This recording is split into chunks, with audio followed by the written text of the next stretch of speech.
We're all friends, and so it's going to be, I think, a fun panel.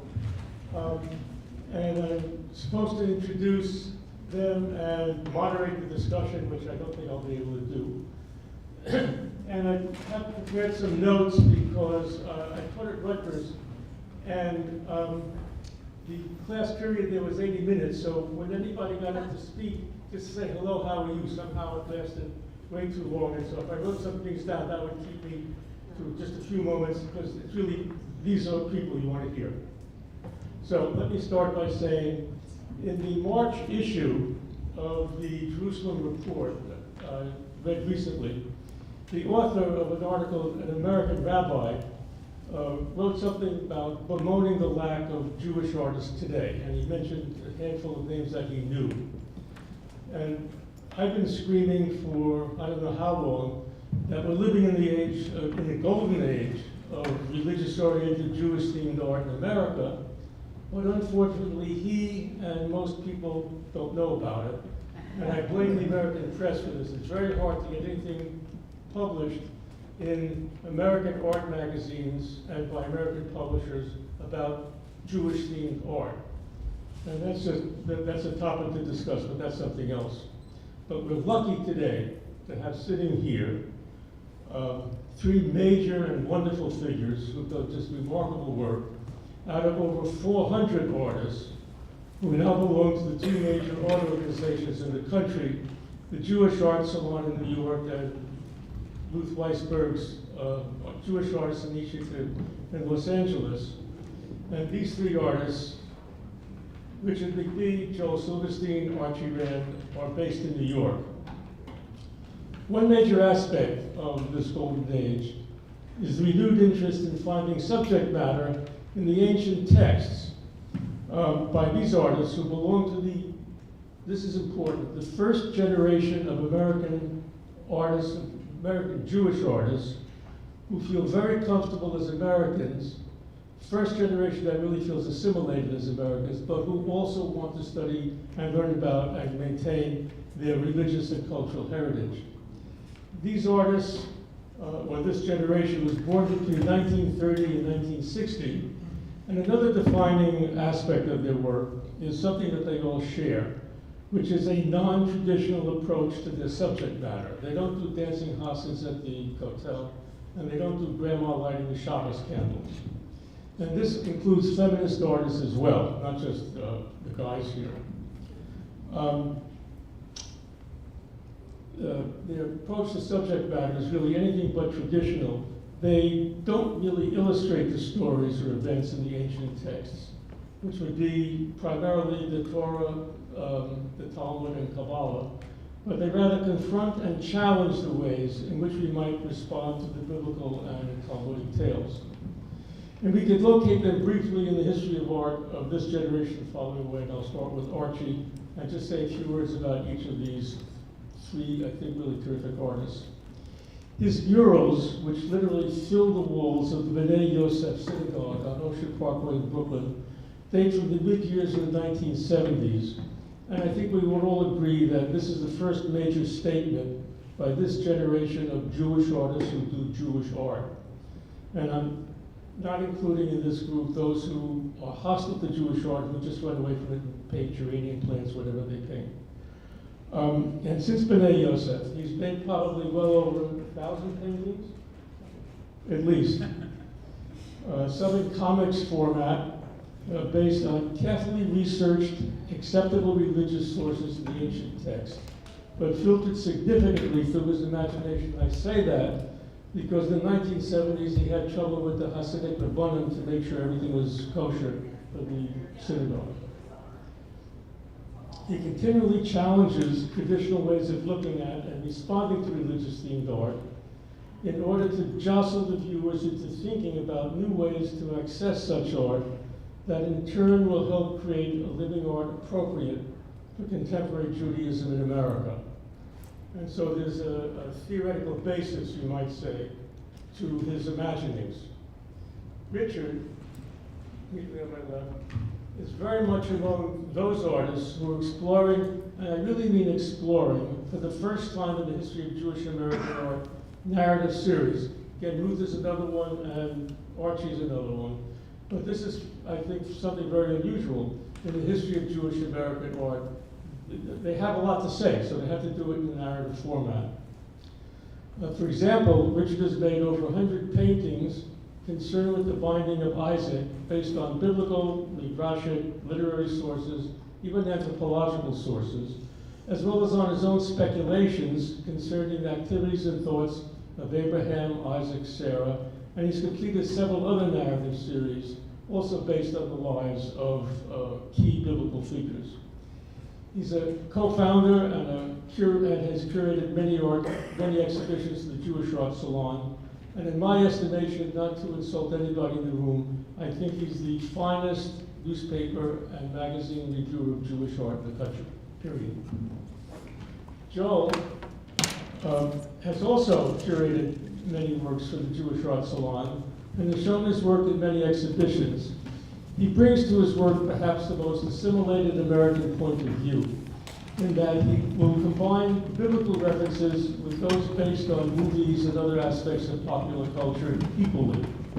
For him, the ancient texts live in, I think we could say, a timeless present and imagined territory he brings to his art from his experiences in contemporary America. Or to say it differently and more to the point, he's comfortable on an artistic level with the biblical Moses as well as with Charlton Heston, who plays Moses in the movies. Right now, the three are in a three-person exhibition, mostly concerned with the book of Ezekiel at the Cole Israel Synagogue in Brooklyn, and it might figure in their discussions today.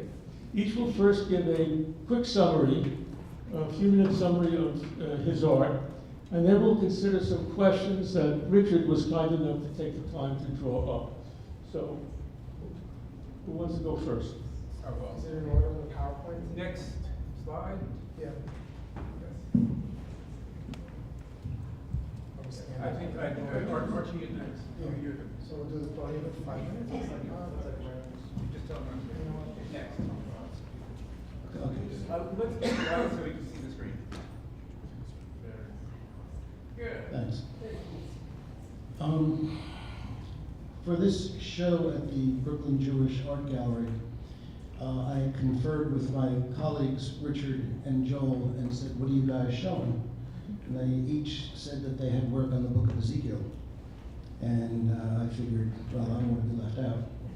So I figured, I'm going to look really silly if I don't have something in the book of Ezekiel. So I went and I got 10 different translations of the book of Ezekiel and knocked off a series, which I'm actually very proud of, 5 of which will be in this slide presentation. But what I'd like to talk about more is why we do this, because we're going to get into that and there's never enough time.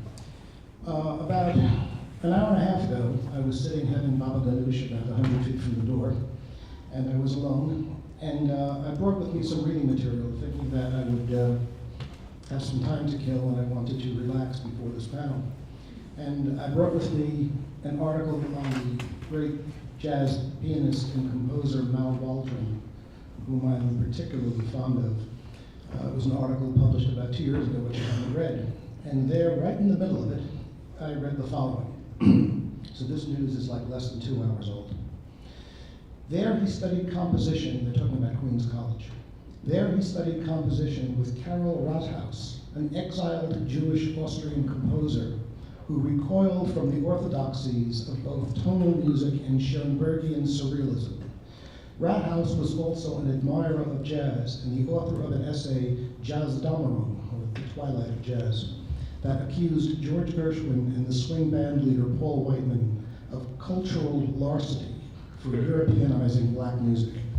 And I thought, how interesting. Of the 3 people that he demonizes, this Austrian Jewish teacher, are Schoenberg and George Gershwin. And I thought, you know, he had a lot to pick from there. I'm wondering why he zeroed in on that. And it occurred to me that this was part of the cauldron of variables that persons like myself, Ruth Weisberg, Richard, Joel, and for that matter, Matthew, came out of in terms of the aesthetics in the American, not the American, the global cultural scene. Whereupon anything you do is okay, and increasingly so, if you include more and more either marginalized or, as now we say, intersectional concerns, as long as it's not Jewish. And I got a whiff of that in the early 70s with Clement Greenberg, who was very close to me when I was a teenager. And I realized that his whole program was Judenrein. That is, even though all of his artists were Jewish, you know, none of them would admit to pulling their pants down. So I decided, being a Brooklyn bad boy, and not with any particular animus, because, you know, when you live in New York, you can do anything and not think of any bad consequences. You really don't think you can get beat up too bad in New York. You know, it's not like Brokeback Cowboy or something, or Brokeback Mountain. I decided that I was going to investigate Jewish work just to see what the response was. And the response was horrifying. It was like you were exiled and blackballed from the entire conversation. And I thought that was an interesting position to be in. So I've continued to do this kind of work. We can run through these slides quickly. These are from the book of Ezekiel. And I decided to make images that ran contrary to the horror of the actual text, because my feeling has always been that if I make hysterical images with hysterical text, it will neutralize itself and work as a counterbalance. So the images become rather playful or seductive or childlike, and then the text underneath them is rather scary. This particular one says that your enemies will inhabit the land that you live in, and your children and your children's children, and nobody who's ever descended from you will live in this land that's yours, and they will be comfortable there, and you'll never be there. Too bad. That's just one of the wonderful lines from the book of Ezekiel. Have we run through the 5 slides? Okay, got it. Okay, I will now hand the mic over to... Hi, everybody.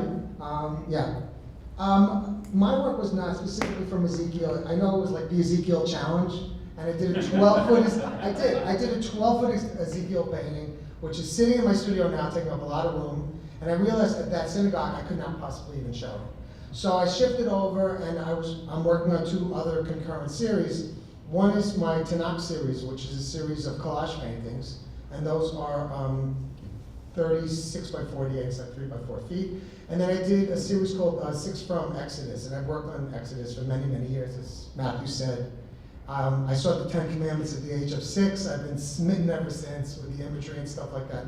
I think, as an aside, Archie brought up the issue of Jewish art and Jewish content. And I reread an article by Margaret Olin. It was really great. It's called Hardish, and it's about Clement Greenberg.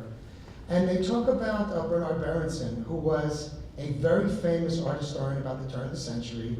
He lived in an Italian villa, and he was Jewish, but he changed his name, and he pretended he wasn't Jewish. He spoke Italian, he spoke English, he spoke Latin, he spoke Yiddish actually, but he decided to not show that. The reason why I bring it up was because he said, and he was Jewish, remember, that Jewish artists were incredibly second-rate, and he didn't say parasitic like a Nazi would, but he said incredibly derivative. That was the language that he used. Cultural Marxism. Yeah, right. It's on the same level. Kind of like Nosferatu, like vampiric.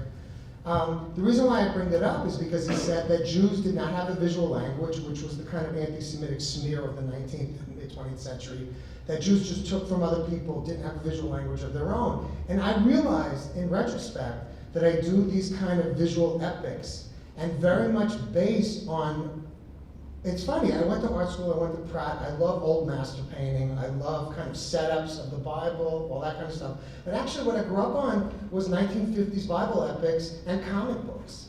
And those 2 things were so powerful to me. And as a commentary on that, both those fields, both comic books and movies, were incredibly Jewish.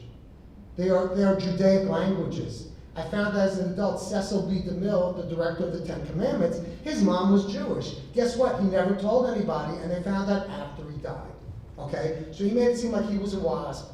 His mistress, who was his screenwriter, was Jewish, but he never told anybody. So it's an old story, this kind of thing. The reason why I bring it up is because this series is called Six from Exodus. What I do, which in a way I'm kind of a bridge between these two artists, and I'll explain that in a minute of that. I think Archie's paintings, very often I've seen him use imagery from, say, EC Comics from the 1950s, Tales from the Crypt, Mad Magazine, stuff like that. I think I'm also a Brooklyn child of Mad Magazine in that regard, in that a use of parody and a use of comedy is actually a very good way to get to true religious feelings for me. So a lot of my work uses kind of superhero imagery, movie imagery, comic imagery, because traditional master paintings don't work anymore. If I'm going to do Moses or something like that, I have to put in, it's really a commentary about the limits of representation. And for me, that's very much in keeping with the Judaic understanding of representation. And then that helps you understand the narrative better, but gets you to a spiritual place in a modern way, much quicker and in a modern way. So anyway, the reason why I bring it up is because these are 6 paintings about the Book of Exodus. The mountain in the back is actually from the concept art from the Ten Commandments movie. It was done by a man named Arnold Freiberg, who was a Mormon, and he painted for Cecil B. DeMille. So that's actually Mount Sinai. And it's the children of Israel. And in the front, which is like idolatry and people in the desert, is 2 Squidward Pez dispensers from SpongeBob. And on the right is a toy. It's a Barfall toy that my wife gave me, and it's kind of crude toy where you squeeze it, and candy vomit comes out of the toy's mouth. So the reason why I'm saying this, it's not just a joke. The reason why I'm saying this is there's something in toys and in childhood that's brings you back to almost historical state. It's almost like Freud. It brings you back to kind of an early mind state, and it has to do with that kind of thing of the encounter, to me, of the sacred. And like, just like the Bible kind of deals with like good and bad, sex and violence, all this stuff like that. So by me mixing imagery, it gets to a much deeper core feeling and actually gets to things like memory, reflection, childhood, all that kind of stuff. So next. This is in that series also. It's called Id, Ego, and Superego. I was trained as an art therapist. I'm big on psychology and Freud. Jung was actually a Nazi, if you don't know that. Yeah. It's not Charlton Heston on the left. It's actually from a kid's Bible. It's like a Wonder Kids Bible. On the right is the creature from the Black Lagoon. So Moses is like the superego. The creature is like the id. I'm in the middle, that figure. I'm in the middle, like I'm being torn between my id and my superego. So somebody pointed that out to me, and I said, well, it's right there. You know what I mean? And that's also very kind of like Freud wrote on Moses, very Judaic kind of thing. Okay, next. This is not part of the small paintings, but it's a big painting that's in the show. And it's called Revelation at the Beach. And so this is conceived as, if anybody's seen the Van Eyck painting at the Met, where Christian painters paint like heaven, hell, and purgatory, or earth and heaven and hell. It's a tripartite kind of structure. We have below, medium, and above. So I wanted to do that in Jewish terms. I grew up in Brighton Beach. Those of you who know me personally, Brighton had a big impact in terms of the big ruined rides. And I grew up like the Woody Allen cliche from Annie Hall or whatever, growing up under the cyclone. It was not the cyclone, it was the thunderbolt that had the house beneath it. And it was there many years, and it was actually torn down by Giuliani. It was a real family living under the thunderbolt. But anyway, okay. Oh, you know who they were? Wow. So another Brooklyn boy, we're both Brooklyn kids.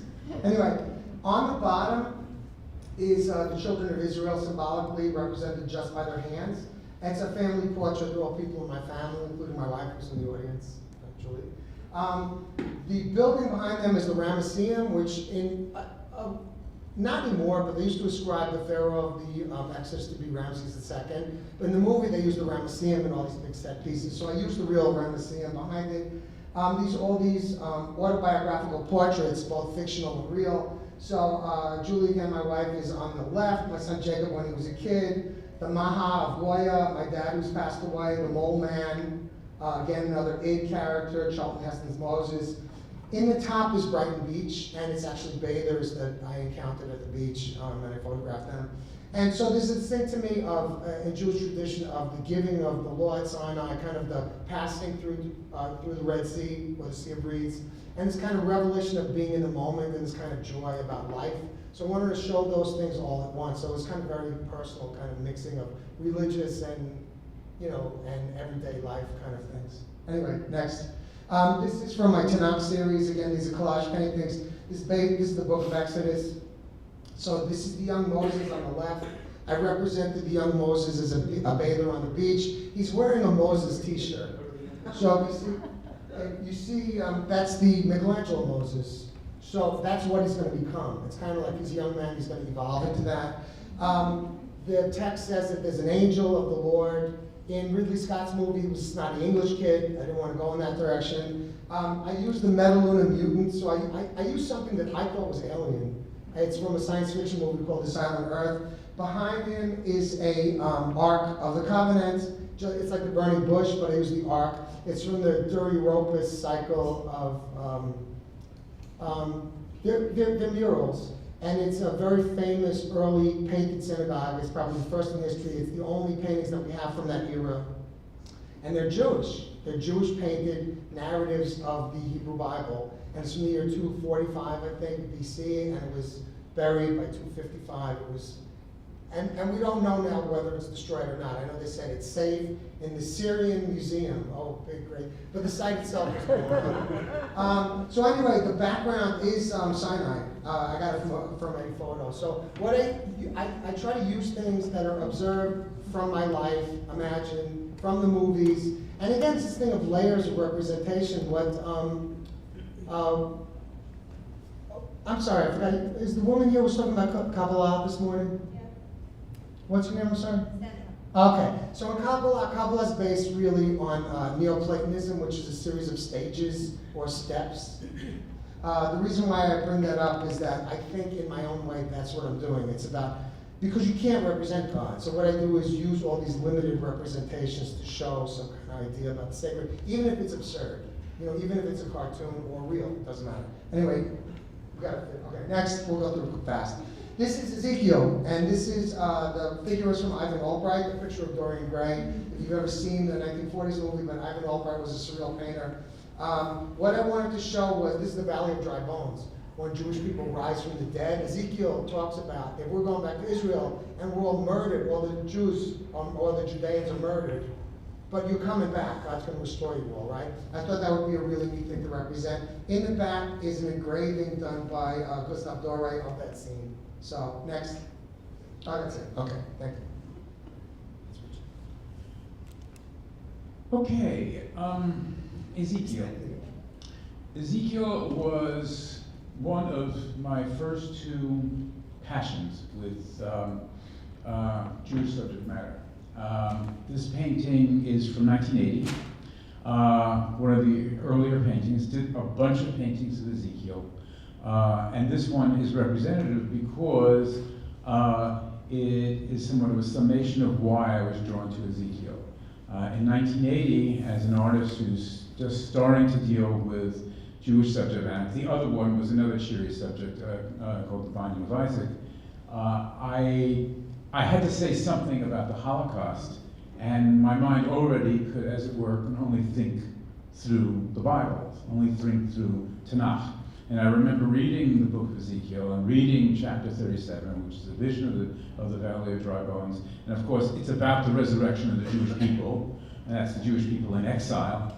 And the vision itself simply says that they will be, that Ezekiel commands them at God's command, breathe life into them, inflesh them, they will rise up and they will become a great army and they will be placed into their land. And oh my God, that's not 2,000 years ago, 2,400 years ago.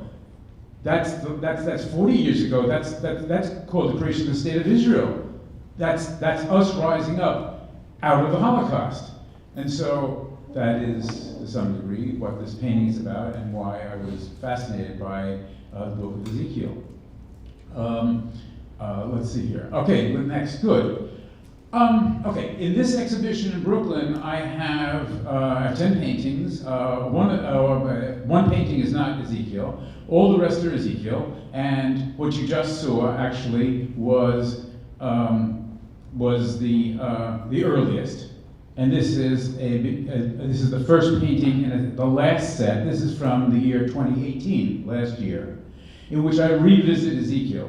I've done Ezekiel through the years, mostly in the 1980s, but both because of this exhibition, but because also I wanted to revisit Ezekiel, not necessarily from a political and sociological point of view, i.e. referencing the Holocaust, which these sets of paintings also do to some degree, but also kind of another piece of Ezekiel is the source of one of the greatest spiritual revelations in the entire Tanakh.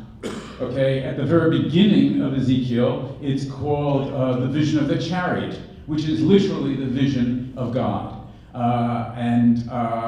It is so holy that, in fact, it is commanded in halacha not to depict it. So I stayed away from it, even though in early years when I didn't know that, I played with it. But now I stay away from certain hot subjects, and that's one of them.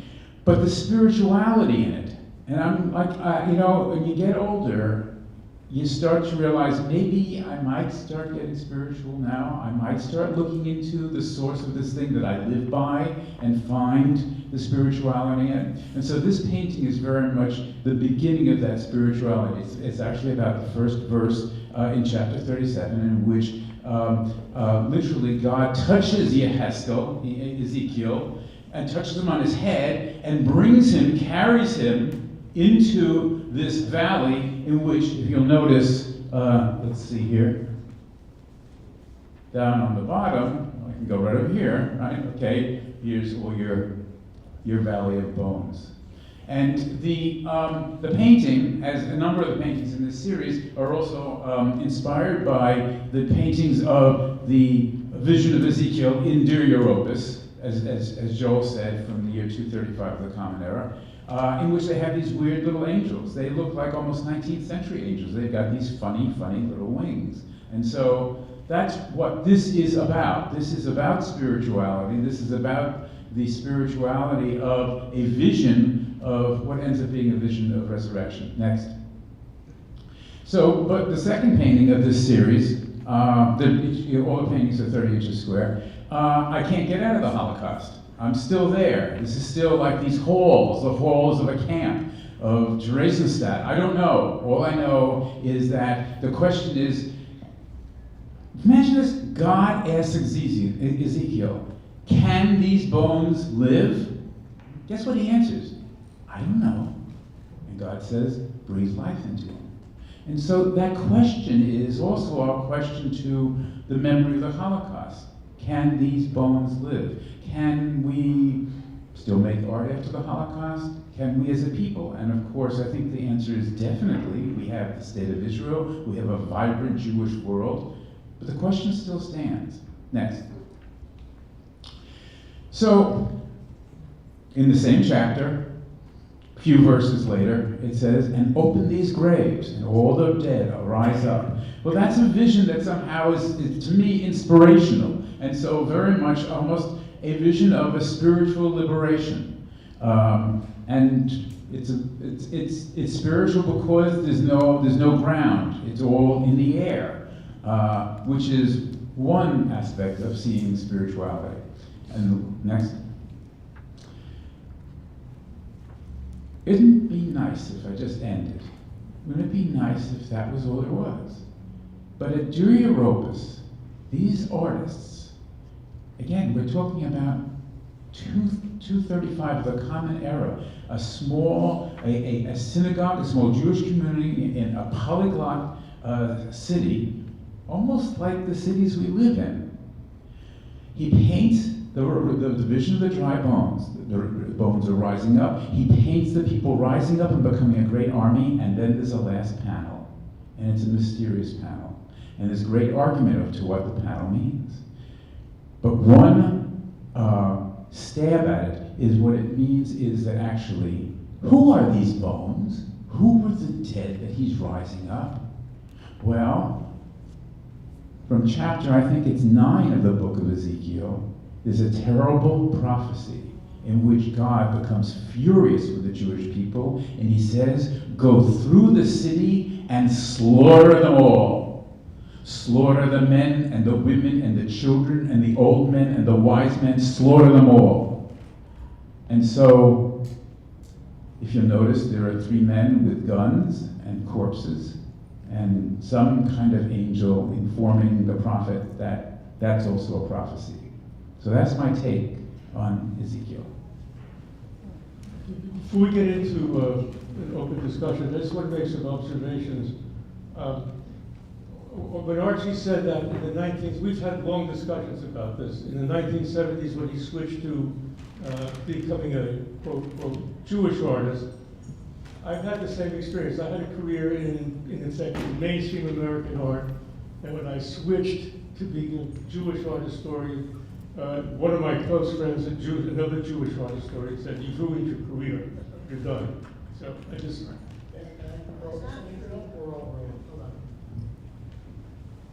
It's funny the way these synapses happen. 2 days ago, I was listening to NPR radio, and they had the cartoonist Mark Allen Stamety being interviewed on one of the interview shows. And he said that he finally got to meet his idol, Jules Pfeiffer, at a party. And he was changing his style, and he said to Jules Pfeiffer, "You know, I get the feeling every time I sit down to do this cartoon, I'm ruining my career." And Pfeiffer said to him, "You should feel that way every time you sit down at the drawing board." Okay. And I just want to say something else which you might want to elaborate on. I think Archie is the only artist who really has a theory about what Jewish art should be. I just want to say 3 or 4 sentences which you might have time to elaborate on. Is that you believe that cultures should invent and reinvent their own histories without the burden of tradition, or nostalgia, or old symbols. A break, so to speak.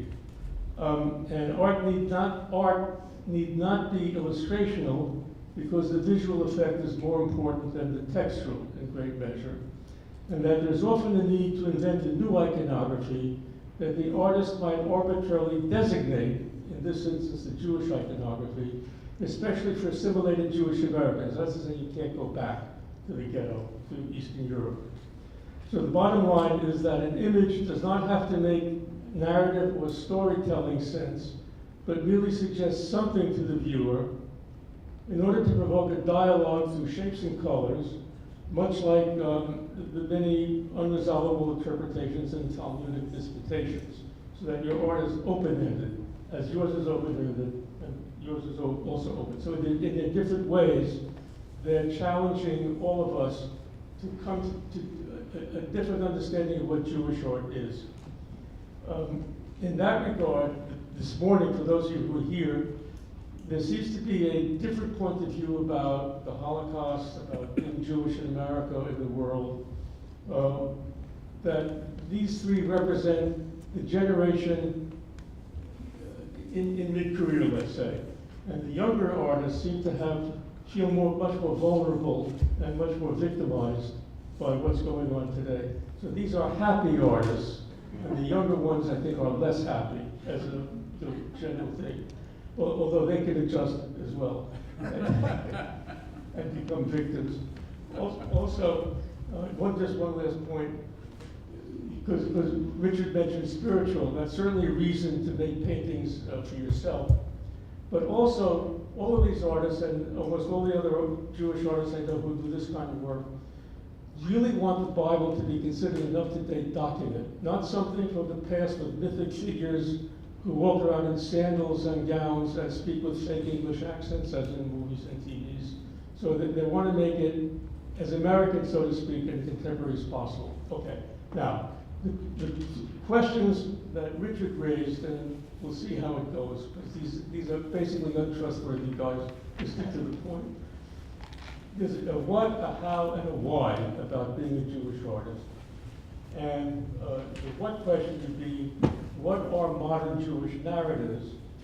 And what is the nature of your subjects with regard to what's modern about them? You got it. You go. Okay. A little background. Good question.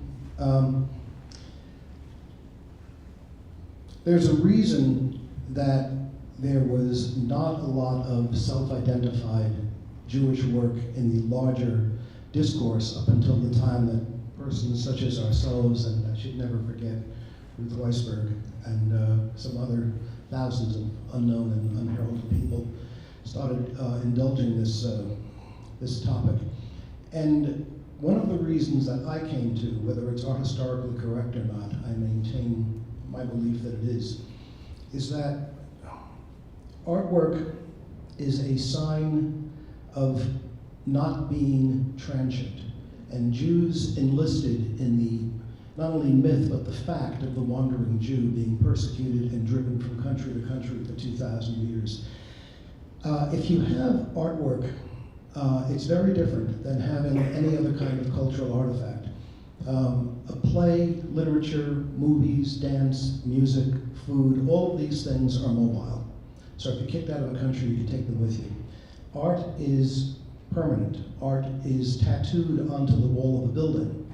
And as such, it identifies a building, and that can cause some problems for the host country who's about to kill you or get rid of you, because that building now has been polluted with Jewish imagery. So my feeling is that making Jewish art is, or making, Jewish art's a funny word, making art that is unashamedly attached to a Jewish heritage is an act of proclaiming the stationary state of Judaism. This is a post-Holocaust phenomenon. This is a post-State of Israel phenomenon. That is, I'm Jewish, if you don't like it, go to hell. The fact is, when you take that kind of stance, there's no market for it. As I mentioned before, this wonderful Jewish Viennese professor suffers from the same thing most upper-class Jewish art collectors suffer from, which is, anyone remember Flip Wilson, the comic? Flip Wilson used to have this routine where he was the token member of a all-white Westchester country club. He became so comfortable that a bunch of realtors and businessmen were standing around, and one of them dropped accidentally, oh, you know, there are colored people moving into the neighborhood, and that's going to lower the property values. And Flip Wilson said, colored people where? That's sort of the reaction to, you know, you were mentioning Bernard Berenson before. I just want to give a background as to the kind of velocity that leads up to not only my, but everyone else who does Jewishly oriented work, our decision to stick with this, despite the fact that the public reception of this was less than lukewarm.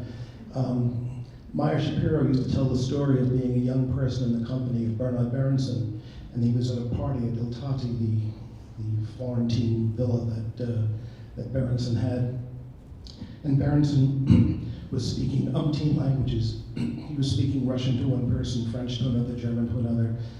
And the young, very gutsy, wonderful Meyer Shapiro said something to Berenson in Yiddish.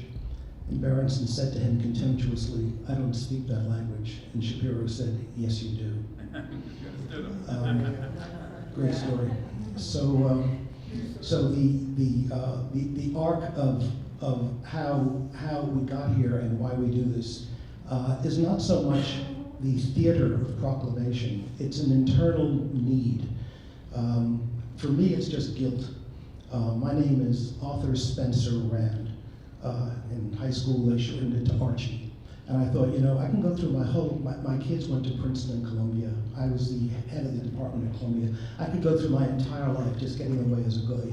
And I felt guilty, because if my name was Levine or Feldman, I would have a different life. And I didn't want that to happen. It was just a moral decision. It's funny, you know, but that's something I've never said out loud, actually. But everyone has their crazy psychological reasons for anything the way they do. So I just want to answer this question of what are modern Jewish narratives and the nature of the subjects. So okay, I've been doing this for like 35 years, 40 years. I'll tell you, what's modern about it? Turn it around. It's that it's Jewish. Why would Jewish be modern? Because in different ages, there are different things that are at the top of an agenda, that as it were, I mean, do you all remember the atomic bomb? Remember that, the stare, and I mean, I spent a lot of my grammar school under my desk, okay, right? We all remember that. So that defined an age, thank you very much, it defined an age. Well, you don't really have to look very far, but on the headlines of many, many newspapers, Israel defines an age. What's going on there, for better or for worse, and frequently for worse, meaning the kind of publicity it gets, Israel defines an age, and Israel, in spite of what many people might say, is about being Jewish. So frankly, when I do Jewish subject matter, I'm being about as modern as I possibly can. And by insisting upon doing it, I'm being as radical I can because, like you say, a lot of our smug art world wants to ignore that, and I refuse to. But the modernity of it, I maintain, is in fact that it's Jewish, and the more Jewish you get, two things, the more modern you get and the more radical you get. If you want to really make a statement, go out and be religious. Guess what? Modernism is the old revolution, and it was important. There's no reason to say it wasn't important, right? We all have been through art school. We've all seen what happened in the late 19th century and the early 20th century. All wonderful stuff. Hey, that's the past. We are now in our present, which is not the past. Those battles are long won. Our new battles are, in fact, to be openly Jewish, to be openly, if it so suits you, religious, and put it in your art. Just one more thing. Richard, that's a very good point. The problem that we face is that in this era of openness and porous aesthetic discussions, if you are something that doesn't have an umbrella, that is, if you're not in an ism class, there is a curator someplace, there is a magazine editor somewhere that will embrace a body of work done by a group of people that fall under that kind of marginalization. One of the things I was discussing with Richard before was that if you have a group like Outsider Artists, if you have Bill Traylor, Reverend Howard Finster, Adolph Wolfsley, you can put them all very comfortably into a museum show and say, see, here's a group. But you still can't do that with Jews. Because you're always arguing. No, you can't do it with Jews. No, don't listen to it. I would say for myself, it's a couple of things. One, I was on a panel on the Lower East Side, and the moderator was John Goodman, who is, I think, Jewish. And we went, it was like, the joke was, it was like 5 Puerto Ricans and me, because it was about Lower East Side artwork, and a Korean. And they went, and it was my friend Baigell who's, he's the senior artist at the Clemente Center. He ran the whole thing. It was an art on the Lower East Side. I was an artist on the Lower East Side for a bunch of years. I was a teacher on the Lower East Side for about 20 years, so at that time, through the 80s into the 90s. And Goodman knew my work, and he said, well, Joe, are you religious or are you secular? Like, is this for real or is this a joke? Are you Orthodox? And I was like, and this was in front of the crowd. It's like, well, you know what? I'm not going to be put in that box. You know what? First of all, that's kind of like between me and God, frankly. Second of all, it should be an irrelevant point. And my feeling is this, and it's funny because if I heard of myself, I would think that I was a fundamentalist. If I heard of a Jew, Catholic, Protestant, whatever, somebody that paints the Bible, I would think, A, maybe they're nuts. Maybe they're hearing voices or something. Or B, they're obsessed. And maybe that's a good thing if you're an artist to be obsessed, But I think for me it's this interesting thing where, to me, the narratives in the Bible became a point to orchestrate my unconscious. And whether I'm religious or not is an artistic and Jewish thing, and that's on me, and I can talk to you about it as a person, right? As an artist, at that moment I'm in belief. At that moment, miracles occur in art. So Richard and I we went to Amsterdam to hang the Spinoza show, if anybody was in that show or got to see it or heard about it online. We saw the Night Watch, all right? In that moment, I was in Rembrandt Baroque heaven, and there was a crowd of people also in that moment at that time, okay? That is not unlike a religious experience, and I would say that in many ways it parallels. It's not the same because then you get to star worship and person worship and all that stuff, which is an idolatry. I don't want to go into that. But there is that thing that I think that art, Two things: identity art is cut against Jews, big time, and two, any art that has a spiritual or a belief content has been cut out of art. And that has to do with Greenbergian formalism and what New York art became. So it's not just a Jewish thing. You can't see a crucifixion in any place but a church or a museum. You can't go into Chelsea and see a crucifixion, unless it's Piss Christ, and that's 30, 40 years old already. You know? So what I'm saying is there's an issue in general of a fear of belief, and that religion is a scary and dangerous thing, especially since 9/11. So Jews fall into that pit. There's no way, in a way, that the three of us can avoid that trap, because A, we wear it on our faces. We're not hiding. That's the first thing. We all kind of look Jewish, except for Richard. Mr. McBee. But there is a thing about whether I'm a religious person or an artistic person. I don't care. I really don't care. And I don't feel I need to justify it to you. And for people to put me on a spot is kind of a chutzpahdik thing. So I think that's the point, in a way, is that if we're doing, I think the whole thing with Jewish texts also, that it is a way that for less religious Jews or Jews that want back in, it's like an act of return. That it is an organizing principle in the Jewish world, and it's a way that we can agree that there are paths to spirituality if we so agree on that. There's two observations on what you said.